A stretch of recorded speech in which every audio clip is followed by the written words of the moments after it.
Hello welcome back friends, easy math के YouTube channel में पुनः एक बार आपका हार्दिक स्वागत करता हूं। और फ्रेंड्स, एक बड़ी वैकेंसी भी आ चुकी है दिल्ली सरकार की तरफ से।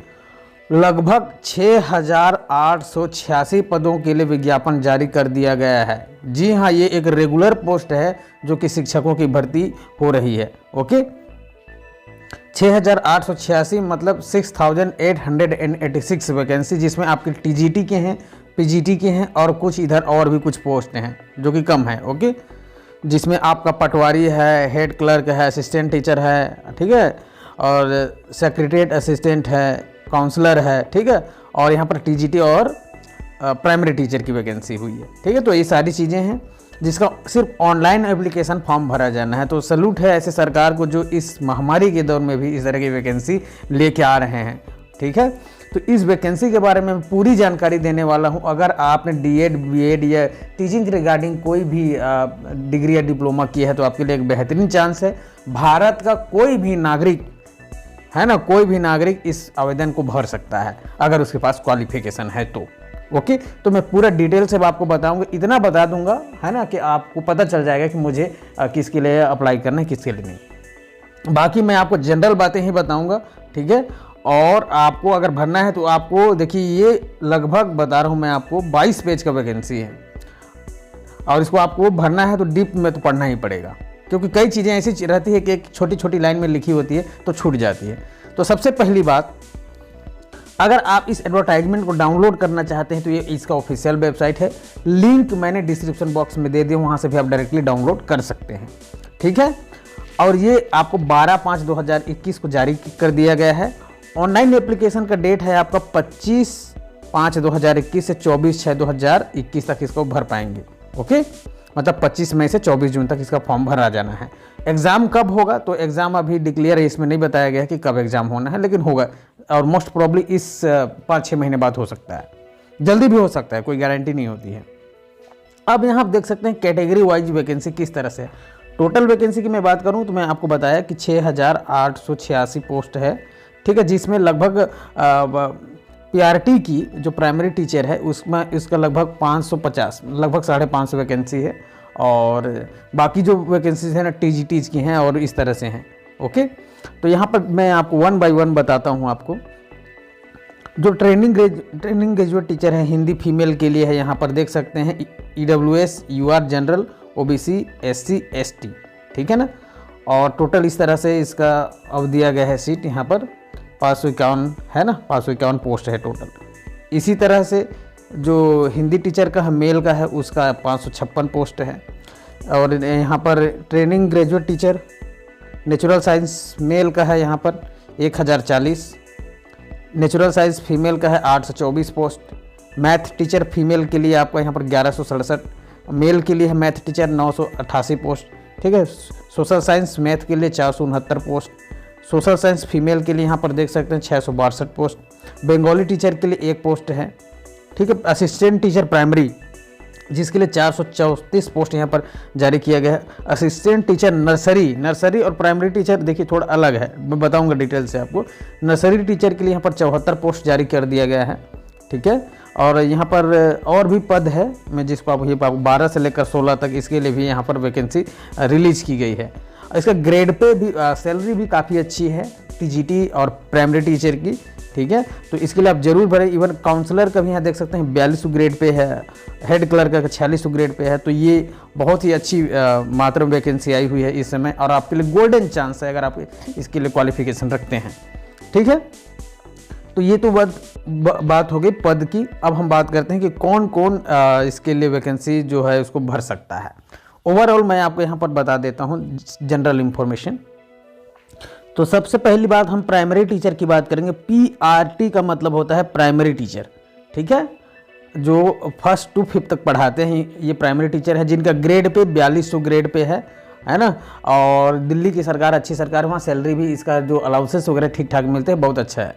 ठीक है, तो इसका लगभग 550 पद हैं, है ना, 550 अराउंड पद हैं, जिसमें से इसके लिए क्वालिफिकेशन रखा गया है। आपके पास क्या होना चाहिए, 12th होना चाहिए।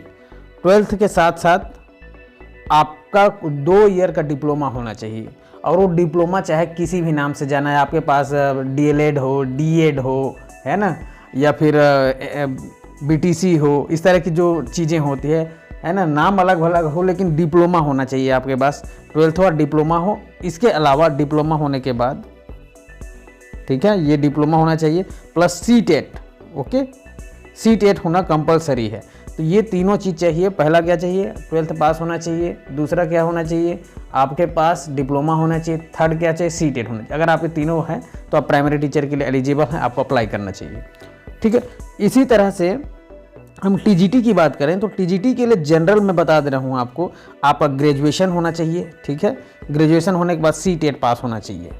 बस ग्रेजुएशन होने के साथ साथ C-TET पास होना चाहिए। ये TGT के लिए क्वालिफिकेशन रखा है। बाकी सब्जेक्ट वाइज ग्रेजुएशन होना चाहिए। कुछ चीज़ों में यहाँ पर डिप्लोमा की भी बात की गई है। तो आप अगर अप्लाई करना चाहते हैं तो पहले क्वालिफिकेशन को अच्छी तरह से पढ़ें, ये आपकी जिम्मेदारी है। ओके, तो ये सारी चीज़ें हैं। अब हम बात करते हैं नर्सरी टीचर के लिए। तो नर्सरी टीचर के लिए ये जो प्राइमरी टीचर होता है, एक तरह से ये नर्सरी टीचर है ना, जैसे कि अभी आपको मैं बताया कि यहाँ पर ये असिस्टेंट टीचर नर्सरी, ये जिसके लिए 74 पोस्ट जारी किया गया है, इसके लिए आपको क्या है कि नर्सरी में इसका एक डिप्लोमा होता है, वो होना चाहिए। एक बार फिर बताता हूँ कि नर्सरी में आपका डिप्लोमा है, कुछ ऐसे भी होते हैं बैचलर वाली डिप्लोमा जो नर्सरी वाली होती हैं, ECC या 2 ईयर डिप्लोमा नर्सरी वाली, ये सारी इसके लिए एलिजिबल होते हैं। लेकिन आप DLED किए हैं तो इसके लिए एलिजिबल नहीं है। ओके, तो इस बात को आपको ध्यान रखना है। अब यहाँ पर देख पा रहे होंगे इस तरह एजुकेशनल क्वालिफिकेशन लिखा हुआ है। तो आप अगर अप्लाई कर रहे हैं तो इसको आपको, आपकी जिम्मेदारी की, तो आप अच्छे से इसको पढ़ें। ठीक है, यहाँ पर हिंदी फीमेल के लिए यहाँ दिया गया है। और इस तरह से यहाँ आपके ग्रेजुएशन में एटलीस्ट 45 मार्क्स होने चाहिए, 45% होने चाहिए, है ना, 45% आपका होना चाहिए एग्रीगेट। ठीक है, इसी तरह से कोई यहाँ पर एक्सपीरियंस सर्टिफिकेट की ज़रूरत नहीं है।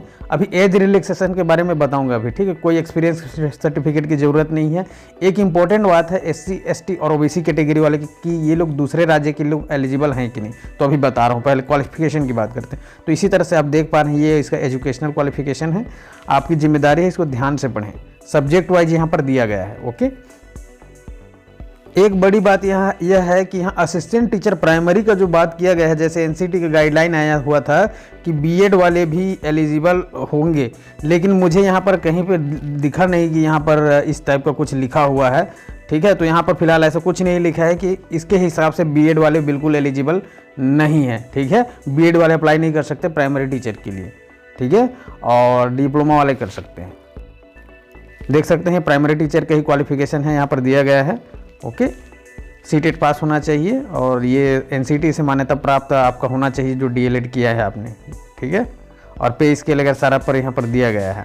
असिस्टेंट टीचर नर्सरी के लिए भी यहाँ पर दिया गया है ना, नर्सरी में आपका होना चाहिए डिप्लोमा, यही बात लिखा गया है यहाँ पे। और जूनियर सेक्रेटरीट की बात की गई है LDC के लिए यहाँ पर, तो आप ये 12वीं पास होना चाहिए। ठीक है, 12वीं पास होना चाहिए। और यहाँ दूसरा एबिलिटी रखा गया है कि आपका कंप्यूटर में टाइपिंग आपको अच्छे से आना चाहिए। ठीक है, यहाँ पर उसका कैपेसिटी दिया गया है, तो इसको आप अच्छे से पढ़ लें। इसके लिए भी अगर अप्लाई करना चाहते हैं तो कर सकते हैं। ठीक है, काउंसलर एक अच्छा पद दिया गया है जिसके लिए यहाँ पर 42 ग्रेड पे रखी गई है। काउंसलर एक बहुत ही महत्वपूर्ण पद होता है। ठीक है, तो इसके लिए साइकोलॉजी में आपका पढ़ाई लिखाई होना चाहिए। टर्म और यहाँ पर एसेंशियल क्वालिफिकेशन यहाँ पर दिया गया है, इसको आप पढ़ें कि बैचलर्स डिग्री आपके पास साइकोलॉजी में होनी चाहिए, post graduate diploma in counselling psychology and यहाँ पर पॉइंट वाइज दिया गया है, तो इसको आप बहुत ध्यान से पढ़ें। ठीक है, और इसके बाद ही इसको अप्लाई करें। ठीक है, हम नेक्स्ट पद की बात करें, हेड क्लर्क की बात करें। ठीक है, तो ये 4600 ग्रेड पे इसका रखा गया है ना, प्राइमरी टीचर से ज़्यादा सैलरी मिलेगी। और यहाँ पर बैचलर्स डिग्री यहाँ पर रखी गई है इसकी क्वालिफिकेशन, और कंप्यूटर प्रोफिशिएंसी आपको आनी चाहिए। ठीक है, तो ये हेड क्लर्क जो वैकेंसी आई हुई है देख सकते हैं, ये टोटल 12 पोस्ट हैं। आप इसके लिए अगर ग्रेजुएशन है और आपके पास कंप्यूटर प्रोफिशिएंसी है तो इसके लिए भी आप अप्लाई कर सकते हैं। ठीक है, पटवारी की बात करें तो यहाँ पर देख सकते हैं टोटल 10 पोस्ट जारी किया गया है, और क्वालिफिकेशन इसका रखा गया graduate from any recognised university. आपके पास ग्रेजुएशन होना चाहिए और इसका ट्रेनिंग होता है, और काम कंप्यूटर भी आना चाहिए, और हिंदी इंग्लिश वगैरह सबकी जानकारी होनी चाहिए। इसका क्वालिफिकेशन रखा गया, बट इसका जो मेन क्वालिफिकेशन है वो ग्रेजुएशन है। ठीक है, तो ये आपको होना चाहिए, इसके लिए भी अप्लाई कर सकते हैं आप। ओके, सारा चीज़ ऑनलाइन एप्लीकेशन फॉर्म भरना है, और जो प्राइमरी टीचर का एग्ज़ाम है वो कंप्यूटर बेस्ड एग्जामिनेशन होता है, तो इसको भी आपको ध्यान रखना है। अब हम बात करेंगे एज रिलैक्सेशन की फ़ीस के बारे में, कितना फ़ीस है क्या है।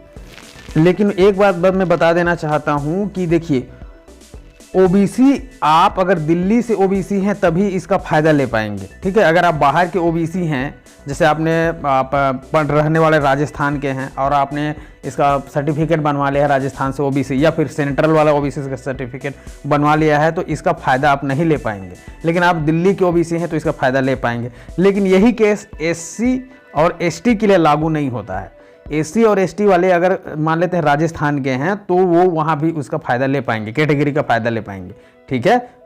एससी एसटी वालों अपने स्टेट के सर्टिफिकेट वहाँ का दिखा के फ़ायदा ले सकते हैं, लेकिन ओबीसी का ऐसा फ़ायदा नहीं ले सकते। वहाँ का अलग से टर्म और कंडीशन है ओबीसी के लिए, तो उसके लिए आपको यहाँ पूरा सर्कुलर पढ़ना पड़ेगा इसके लिए, ओके। इसका एक एक लाइन अच्छे ध्यान से पढ़िए अगर आप ओबीसी कैंडिडेट हैं। वैसे भी बहुत कम पोस्ट है ना। तो ये देख सकते हैं एज रिलैक्सेशन के लिए एससी एसटी के लिए 5 साल, है ना। देखिए ये मैं बता देता हूँ कि पीआरटी जो है इसका मैक्सिमम एज होना चाहिए 30 साल, और जो टीजीटी है, ओके, टीजीटी होना है इसका है 32 साल। तो अगर आप एससी एसटी कैंडिडेट हैं तो इसमें 5 साल का छूट मिलेगा, ओबीसी कैंडिडेट हैं तो 3 साल का छूट मिलेगा, पीडब्ल्यू है तो 10 साल का, PWD plus SC ST, PWD मतलब पर्सन विथ डिसेबिलिटी, विकलांग हैं आप, ठीक है, तो 15 साल का, और पीडब्ल्यूडी प्लस ओबीसी हैं तो इसका 13 साल का, ठीक है। इसमें से जो दिल्ली के में पहले कॉन्ट्रैक्ट टीचर के रूप में काम कर रहे हैं उनके लिए अलग से टर्म एंड कंडीशन है, आपको इसको पढ़ना चाहिए, ठीक है। अलग से और भी बहुत सारी चीज़ें लिखी गई है, एक्स सर्विसमैन हैं, विडो डाइवोर्स वाले हैं तो उनके अलग से टर्म एंड कंडीशन है, इसको आपको ध्यान से पढ़ लेना है। जो नॉर्मल चीज़ें हैं मैं बता दे रहा हूँ आपको, ओके। फीस रखी गई है इसके लिए बस 100 रुपये, ठीक है, 100 रुपये इसका रखा गया है फीस, और किसी तरह का और कोई चीज़ भी इसमें इंटरव्यू नहीं होना है, इंटरव्यू नहीं होगा। आप 200 नंबर का पेपर होगा, अच्छा नंबर लाइए, जॉब पाइए, ओके। इसमें कोई 3-5 नहीं करना पड़ेगा आपको। यहाँ पर देख सकते हैं कि यहाँ सिर्फ 100 रुपये की फीस की बात की गई है, ओके। एक लास्ट बात बता देता हूँ कि इंडिया का कोई भी नागरिक इसके लिए अप्लाई कर सकता है अगर उसके पास क्वालिफिकेशन है। दूसरे राज्य के एसटी एससी अभ्यर्थी भी इस वैकेंसी के लिए एलिजिबल हैं, कैटेगरी का फ़ायदा ले सकते हैं एक्सेप्ट ओबीसी, ओके। और बाकी चीज़ें तो मैंने बता ही दिया है जो मोटी मोटी चीज़ें हैं।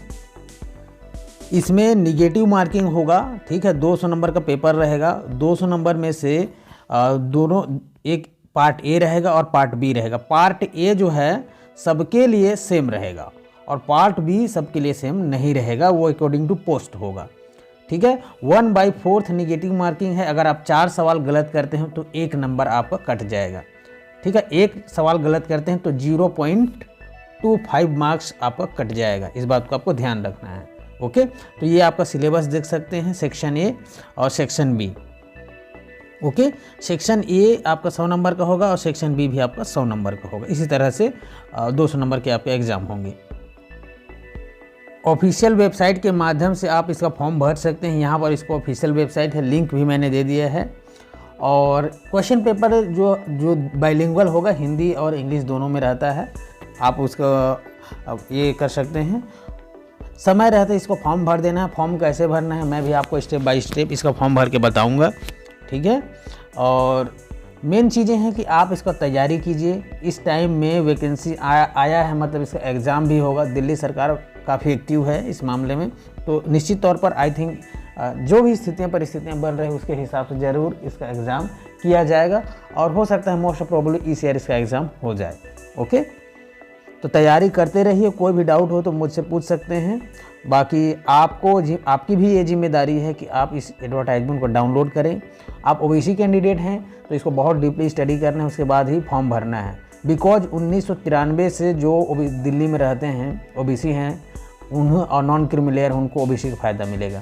फिर बाद में ये मत कहिएगा कि आपने गलत भरवा दिया, हमको गलत जानकारी दी। आपकी जिम्मेदारी है कि इस चीज़ को आप पढ़ें, ओके। तो कोई भी डाउट हो तो देखते हैं, मैं पूरा कोशिश करूंगा आपको रिप्लाई करने का। और ज़रूर आप इसके लिए एलिजिबल हैं तो फॉर्म भरें और तैयारी करें, ओके। तो देन फ्रेंड्स, मिलते हैं नेक्स्ट वीडियो में। तब तक के लिए जय हिंद, जय जोहार। नए व्यूअर हैं तो चैनल को सब्सक्राइब कीजिए, बेल का घंटा जरूर दबाइए।